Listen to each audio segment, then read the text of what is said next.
Personally, I advocate not taking plea deals because it only makes it easier for them to continue to harass people that question them.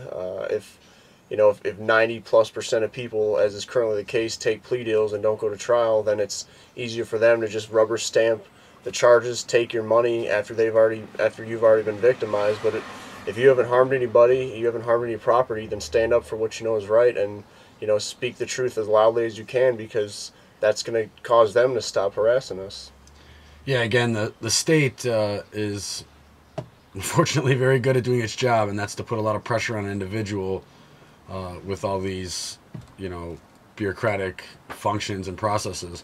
But the state will put 50 years on you for a drug offense, plead you out for a year, and to most people it just sounds logical to take that plea deal. And I know, as hard as it sounds, is that it's actually the reverse. The only one you're actually benefiting is the state.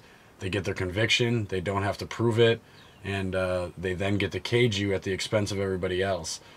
Whether or not to take a plea deal or not is subjective to the individual, where they're willing to draw the line. Everyone has different factors. If they have family, things involved. But at the end of the day, the people charging you, the state, this amorphous entity, this group that claims the right to control you and steal your money and tell you what you can and can't do, despite the fact that you never signed it. I mean, these folks have access to a lot bigger budgets. This stolen money from the productive folks in the area.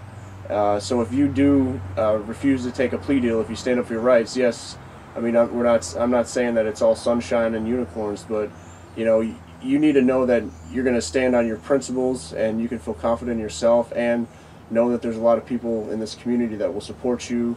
Whether showing up to support you on the ground or just online or making calls. But the more we do this and support each other, the less likely we are to continue to be harassed. People ask a lot of times, should I get a lawyer, an attorney? What's your advice on that? Because you guys usually represent yourselves. You go pro se. Yeah, I mean, again, it's subjective, but I mean, I feel personally that attorneys are very expensive, and they might not be the DA, they might not have the exact same relationship the DA, the police, and the judge have, which is all being employed by the same person, the state. But they're one step removed. Their livelihood depends on these people. It depends on the police arresting people, and it depends on, more cages, more bars, more laws being established. So if you're looking to take a plea deal or trying to get the best plea deal you can, I would hire a negotiator, which is your lawyer. Don't get me wrong, I wouldn't say it's all of them. I mean, but if we're talking primarily about victimless crimes and ones that are fairly easy sells, war on drugs, speeding tickets, disorderly conduct, catch-alls of the police, I would personally refrain from getting a lawyer, because all he's going to do is get you the best deal possible. They most likely won't have the best interest of you in mind, yet just like whatever can get this done easiest. Now, speaking to some current events, the chalking charges, where are they on that? Have you guys been offered any plea deals on that? Well, this is a little different because, I mean, I don't know if they're like catching on to our plans or stuff, because obviously we're very public about it, but this is the first time that I've never been offered a plea deal prior to my trial, and then my trial was pushed off, so maybe he didn't because of that, because he assumed that it would be pushed off, or he requested for this Richards hearing. I just think they want to set precedent. They want to. Sometimes a lot of these instances when folks with badges, make arrests.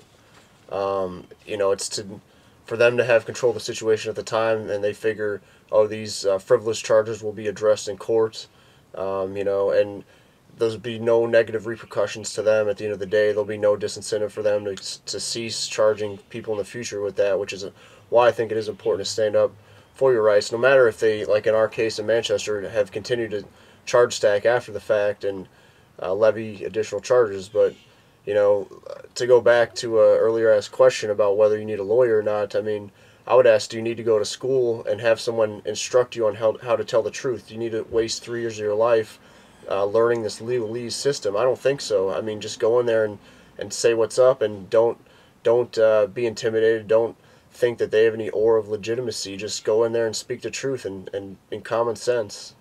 And the truth shall set you free.